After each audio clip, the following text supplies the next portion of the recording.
मुंबई पुणे द्रुतगती मार्गावर भीषण अपघात, तिघांचा जागीच मृत्यू, 4 जण जखमी, वाहनांचा चक्काचूर. मुंबई पुणे एक्सप्रेसवेवर आज एका कंटेनरने समोरील 5 वाहनांना जोरदार धडक देऊन भीषण अपघात झालाय.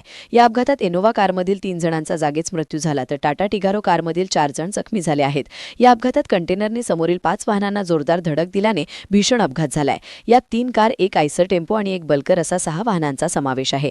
या अपघातात इनोव्हा कारमधील श्रीकांत अनंत जाधव वय 63 राहणार गिरिजा शंकर विहार पुणे, अंबादास दामू पेटारे राहणार सिंदगड रोड हिंगणे पुणे, प्रमोद संतोष पवार या 3 जणांचा जागीच मृत्यू झाला आहे. तर टाटा टिगारो कारमधील स्वप्नील नामदेव भुजबळ, नवनाथ भुजबळ, अक्षय गायकवाड, भानुदास गायकवाड आणि कंटेनर चालक अवधेश यादव हे जखमी झाले आहेत. तर या अपघातातील 6 वाहनांचा चक्काचूर झालाय.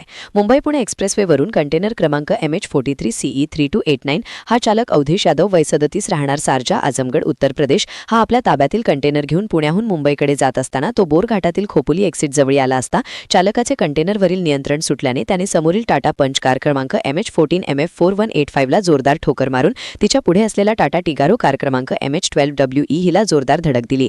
तर टाटा टिगारो कारच्या पुढे असलेल्या आयसर टेम्पो क्रमांक MH14LE9533 ला जोरदार धडक देऊन कंटेनर पुढे जाऊन इनोव्हा कार क्रमांक MH12VV7023 ला पाठीमागून जोरदार धडक देऊन इनोव्हा कारवर कंटेनर पलटी झाला. तर पुढे असलेल्या बल्कर क्रमांक MH43CE9804 ला पाठीमागून जोरदार धडक दिल्याने 6 वाहनांचा विचित्र